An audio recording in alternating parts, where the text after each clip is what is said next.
Welcome to special analysis. నేను రమ్మ మంటువా. ఈరోజు అనాలిసిస్‌లో భాగంగా మనం తీసుకోబోతున్న టాపిక్ ఏంటంటే, వాడు వీడు పవన్ కళ్యాణ్, చంద్రబాబు నాయుడులపై రోజా నోటి దూల అని చెప్పేసి నేను టైటిల్ పెడతాం జరిగింది. జగన్మోహన్ రెడ్డిని కూడా ఈవిడ నిండా ముంచేసిందా అని చెప్పేసి దానికి కంటిన్యూషన్‌గా ఇంకో టైటిల్ పెట్టాను.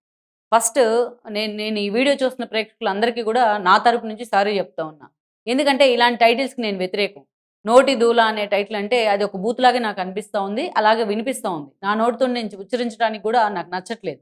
కానీ ఎందుకంటే అందుకే నేను ఈ వీడియో చూస్తున్న వాళ్ళందరికీ ముందుగా సారీ జెప్పి ఈ వీడియోలోకి వెళ్తా ఉన్నాను. ఇలాంటి టైటిల్స్ పెడతానికి కూడా నేను ఎంకరేజ్ చేయను నా స్టాఫ్‌ని గూడా. కానీ ఈరోజు చూస్తే ఆ టైటిల్ పెట్టాలనిపిస్తోంది చూసిన తర్వాత. ఇక్కడ రోజా లాంటి వాళ్ళ గురించి మనం ఎన్నో సార్లు చెప్పుకునే ప్రయత్నం చేశాం. కానీ ఈ రోజే ఇలా రెచ్చిపోతా ఉంటే ఎందుకు చంద్రబాబు నాయుడు గాని, లోకేష్ గాని ఎందుకు సంయమనంతో ఉన్నారు? అటు పవన్ కళ్యాణ్ గాని. ఎంత వికృతంగా మాట్లాడుతా ఉంది అంటే ఆవిడి, ఒక మాజీ ముఖ్యమంత్రి స్థాయి వ్యక్తిలో ఉన్న చంద్రబాబు నాయుడిని ఏ స్థాయిలో ఆవిడ అవమానించిన గతంలో మనం చూసాం. ఈరోజు ఆయన ముఖ్యమంత్రిగా ఉన్నారు. ఇంకోవైపు పవన్ కళ్యాణ్‌ని ఏ స్థాయిలో టార్గెట్ చేసిందో మనం చూసాం. ఈరోజు ఆయన డిప్యూటీ సీఎంగా ఉన్నారు. అయినా సరే ఆవిడకి ఎక్కడైనా సరే ఇంతైనా సరే భయం ఉందా? ఇంతైనా వాళ్ళంటే గౌరవం ఉందా? అవేమీ లేకపోకుండా, అవేమీ లేకపోగా ఈరోజు వాటిని గాలికి వదిలేసింది ఆవిడ పూర్తిగా. అందుకే ఆ స్థాయిలో ఉన్న వ్యక్తులను కూడా వాడు, వీడు అని మాట్లాడుతా ఉంది. రోజా నోటి మీద వాతలు పెట్టాలి నిజంగానే. ఎందుకు జగన్మోహన్ రెడ్డి ఇలాంటి వాళ్ళని పూర్తి స్థాయిలో రెడీ చేసి, ప్యాంపర్ చేసి రోడ్డు మీదకి ఎందుకు వదులుతా ఉన్నారు జగన్మోహన్ రెడ్డి? ఈవిడకి కొంతైనా క్రెడిబిలిటీ ఉందా? ఇలాంటి వ్యక్తులు ఎక్కడుండాలి అసల? సమాజం నుంచి వీళ్ళకి సమాజ బహిష్కరణ జరగాలి ఇలాంటి వ్యక్తులకు. ఈమె ఒక మహిళ అని చెప్పుకోవడానికి సిగ్గుపడాలి రోజా నిజంగానే.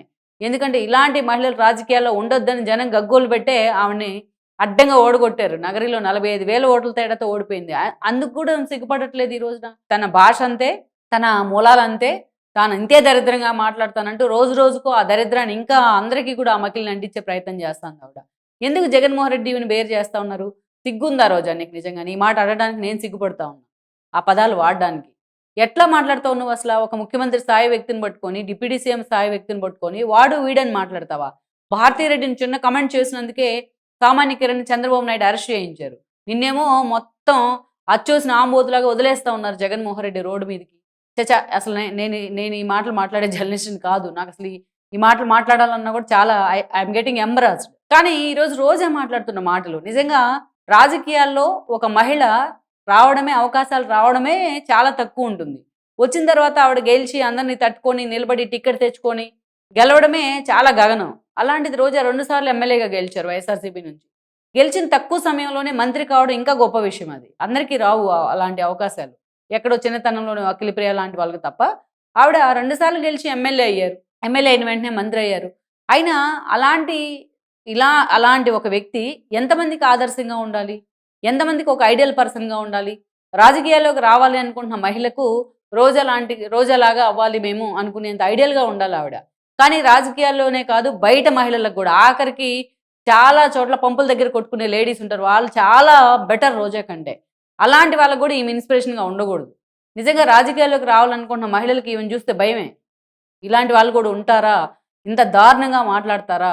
గడ్డి తెగిన గోదావరిని పిలుస్తూ ఉంటాను నేనెప్పుడు ఆమె నోరుని. ఇది చాలా చిన్న పదం ఆవిడ మాటలకు. ఈరోజు ఆవిడ పవన్ కళ్యాణ్‌ని మాట్లాడుతా ఉందేంటంటే, ప ఎన్ని రోజులు చంద్రబాబు నాయుడు జెండాలు మోస్తా ఉంటావు అని చాలా దారుణమైన కామెంట్స్ చేసింది ఆవిడ పవన్ కళ్యాణ్. వాడు, వీడు, వాడు, వీడు అని. ఎవరి జెండాలు మోస్తా ఉన్నారు? నువ్వు ఎన్ని జెండాలు మోసుంటావు? నువ్వు టీడీపీ జెండా మోసావు. చంద్రబాబు నాయుడు జెండా మోసావు. అక్కడి నుంచి వైఎస్ రాజశేఖర రెడ్డి దగ్గరికొచ్చి ఆయన జెండా పట్టుకున్నావు. పాపం ఆయన పావురాలగుట్టలో ఎగిరిపోయారు. ఇక్కడికొచ్చి అక్కడి నుంచి జగన్ జెండా పట్టుకున్నావు. ఆయన జైలుకి పోయినాడు. ఇక రోజా ఎన్ని జెండాలు మార్చింది? ఆవిడ జెండాలు మార్చిన చరిత్ర ఆవిడకుంటే, ఆవిడ జెండాలు మార్చడం గురించి పవన్ కళ్యాణ్ మాట్లాడుతా ఉంది. అసలు కేసీఆర్‌ని ఇంటికి పిలిసి, ఆ రోజు మంత్రి హోదాలో ఉంది. కేసీఆర్‌ని ఇంటికి పిలిసి, చక్కగా ఆయనకి రాగి సంగటి, అదేవిధంగా చికెను, మటను వండిపెట్టి, ఆయన తిని బయటకొచ్చి రాయలసీమను సస్యశ్యామలం చేస్తానని చెప్పిందే నీ ఇంటి దగ్గర. విత్ ఎవిడెన్స్ ఉన్నాయి రికార్డ్స్. విత్ ఎవిడెన్స్ వీడియోలున్నాయి. వాటిని పక్కన పెట్టి ఈరోజు చంద్రబాబు నాయుడు రాయలసీమకు ద్రోహం చేశాడని మాట్లాడుతుంది. వచ్చింది పాపం రాయలసీమను ఉద్ధరించడానికి. రాయలసీమ అంతా కూడా సిగ్గుపడుతోంది నీలాంటి వాళ్ళు ఎమ్మెల్యేగా, మంత్రిగా వాళ్ళ ప్లేస్ నుంచి పనిచేశారంటేనే. అసలు ఎలా రోజా? హౌ? ఇది ఎట్లా నీకు పాసిబుల్ అవుతా ఉంది? ఇక్కడ ఎప్పుడైనా కూడా గుర్తుపెట్టుకోవాలి మనం. ఆమె టీడీపీ నుంచి రాజకీయ అరంగేట్రం చేసింది. 2 సార్లు ఓడిపోయింది చంద్రగిరి నగర టికెట్ ఇస్తే. సరే టీడీపీనే నన్ను ఓడగొట్టిందని గగ్గోలు పెట్టేవాళ్ళు. అక్కడి నుంచి వైఎస్‌ని కలిసారు. వైఎస్ కలిసి ఆయన చనిపోయారు. ఆ తర్వాత జగన్‌ని కలిసి ఆయన జైలుకి పోయినారు. ఆ తర్వాత జైలు నుంచి వచ్చాక జగన్మోహన్ రెడ్డి పంచన చేరారు ఆవిడ. 2 సార్లు ఎమ్మెల్యేగా గెలిచారు వైఎస్ఆర్‌సీపీ నుంచి. 14-19 మధ్య 2 ఏళ్ళు ఆమె సస్పెండ్ కూడా కావడం జరిగింది. అసెంబ్లీలో తన యాక్వర్డ్ బిహేవియర్ కారణంగా. అయినా సరే తన యాటిట్యూడ్ మార్చుకునే ప్రయత్నం చేయదు. ఇక అధికారంలో ఉన్న 5 ఏళ్ల పాటు ఈమె చేసిన అరాచకాలన్నా టీడీపీ ప్రభుత్వం బయటికి తీయదా? ఎన్ని దారుణాలు చేసింది ఆమె టీడీపీ కేంద్రంగా, ఎన్ని సార్లు రాజకీయ ప్రచారాలు చేసింది, రాజకీయ విషం జిమ్మే ప్రయత్నం చేసింది. గొల్లబండ దగ్గర నుంచొని అక్కడ మీడియా ప్రతినిధులతో ఎన్ని సార్లు ఆమె చంద్రబాబు నాయుడు మీద, పవన్ కళ్యాణ్ మీద అవాకులు చవాకులు పేలిందో. అటు బ్రాహ్మణి దగ్గర నుంచి భువనేశ్వర్‌ని కూడా అంతే టార్గెట్ చేసేది ఆవిడ. ఎవరిని వదిలిపెట్టేది కాదు ఆవిడసల. అది ఒకటి కేసు పెట్టొచ్చు ఆవిడ మీద. అక్రమ దర్శనాలు, ఆవిడ మంత్రి హోదాలో ప్రోటోకాల్ దర్శనాలు అందరిని ఒక మందను ఎత్తుకొని పోయేది వెంకటేశ్వర స్వామి దగ్గరికి. ఆవిడ ఆ కేసులో ఆవిడ బయటికి రాదు ఇప్పట్లో పెడితే. అంతేకాదు ఒక టూరిజం శాఖ మినిస్టర్‌గా ఉండి జగన్మోహన్ రెడ్డి ఇళ్ల కోసం పర్మిషన్ ఇచ్చింది ఆమె రిషికొండ మీద. ఈరోజేమో అవి పుతిన్ కోసం, మోడీ కోసమే అని జగన్మోహన్ రెడ్డి సన్నాయి నొక్కులు నొక్కుతా ఉన్నారు. కట్టించింది ఆయన కోసం. రోజా లాంటి వాళ్ళు పర్మిషన్ ఇచ్చున్నారు ఆ రోజున. అందుకు ప్రతిఫలంగా ఆమెకి బెంజ్ కారు కూడా వచ్చిందని చెప్పి భానుప్రకాష్ ఆధారాలతో సహా బయట పెట్టున్నారు గతంలోనే. అంతేకాదు ఈరోజు ఆడుదాం ఆంధ్ర పేరుతోని ఆమె టూరిజం శాఖ మినిస్టర్‌గా ఉండి, అటు బైరెడ్డి సిద్ధార్థ రెడ్డి సాబ్ చైర్మన్‌గా ఉన్న అతనితో కలిసి 140 కోట్లు డొక్కేశారు. వాడికి అసలు ఒక శాంటిటీనే లేదు ఎటు పోయినాయి ఆయన నిధులు అనేది.